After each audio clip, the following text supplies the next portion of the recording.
மன்னனாகி நீலனமாக தாராட்டக்கூடிய தாதியர்களை வாயத்தாலே தூங்க வைப்பார்கள்.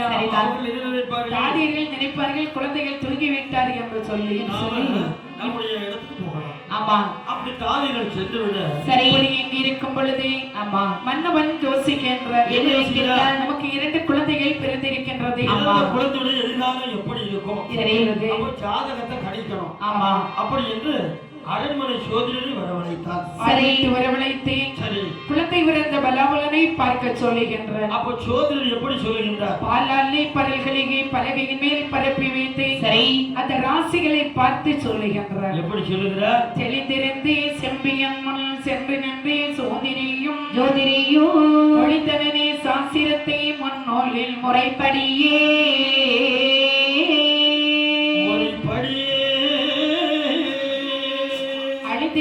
படைவேடி அவனே போகும் அரசும் போகும் போகும் இழந்திடுக்கான் மன்னவனே மக்கள் இவர் பிறந்த பலாவலனை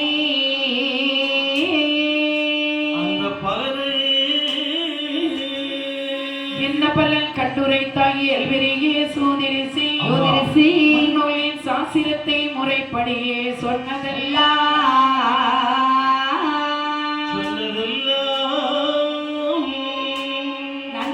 சாஸ்திரத்தை நான் உரைக்க நீர் கேளும் கேளும் என்ன மன்னும் பலாபலங்கள் எனக்கு அறிய சொல்லும் என்றாரே.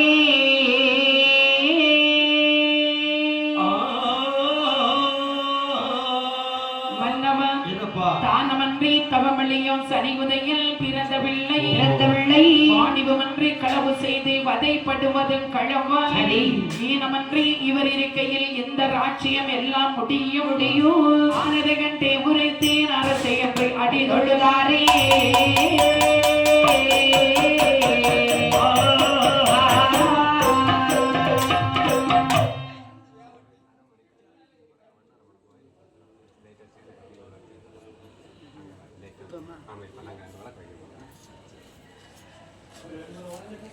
இந்த குழந்தை பிறந்த பலாபலனை பார்த்து சரி அந்த சோதிடர் சொன்ன போது அதாவது மன்னவா குழந்தையினுடைய பலாபலம் எப்படி இருக்கின்றது தெரியுமா?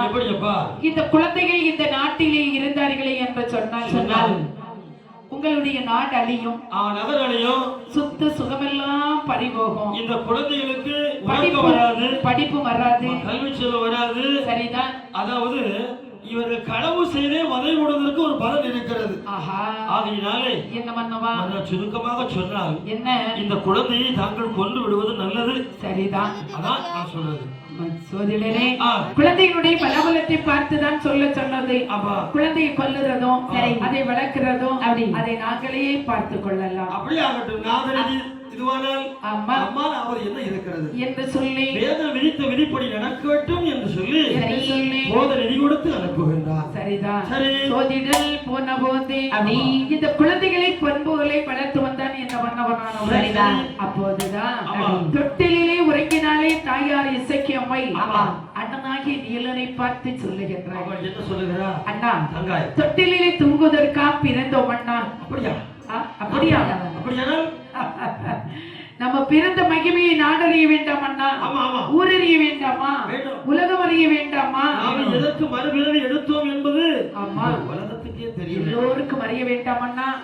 ஆகையினால் தாய் கொடுக்கக்கூடிய பாலவர்தம் நமக்கு தாங்கவே தீரவில்லையே அண்ணா. ஒரு உள்ளாக்கு கூட நிறைய ஆகையினால் என்னருமை அண்ணா இடையர் பதிதனிலே சென்று சரி ஆடு மாடுகளை அடித்துக் கொண்டு தின்றோமே என்று சொன்னால் பசி அடங்கிறது மட்டுமல்ல, இடையர்கள் எல்லாம் மன்னனிடத்திலே வந்து ஆவலாதி சொல்லுவார்கள். மன்னவன் என்ன செய்வான்? காவல் பலப்படுத்துவான். காத்திருந்து களவை பிடிப்பார்கள், நம்மை காட்டுக்கு விடுவார்கள்.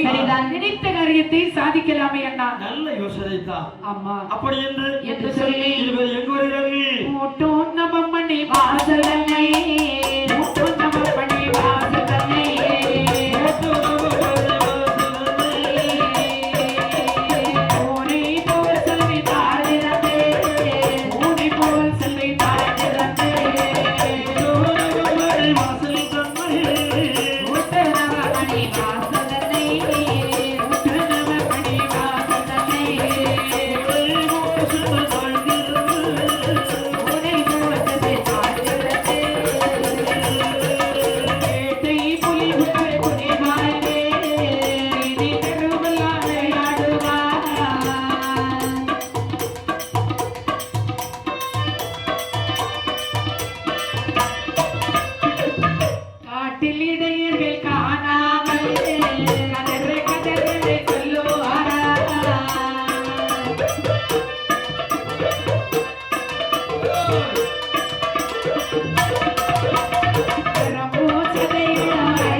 பருவத்தை எடுப்பார்கள். எடுப்பார்கள். மலையடி வாரத்திலே வருவார்கள். சரி.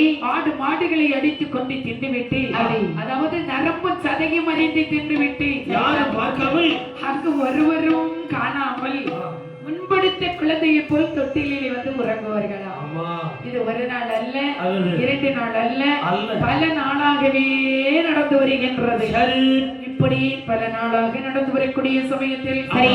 ஒரு நாள் இடையர்கள் எல்லாம் மலையடி வாரத்திலே வந்தார்கள். ஆமா. வந்து பார்க்கக்கூடிய சமயத்தில் சமயத்திலே ஆடு மாடுகள் எல்லாம் குறைந்திருப்பதை கண்ணிலே கண்டார்கள். வயிற்று வாயில் வடித்தார்கள். அடித்தார்கள். மன்னனுடைய முன்பாக வந்து என்ன சொன்னார்கள்?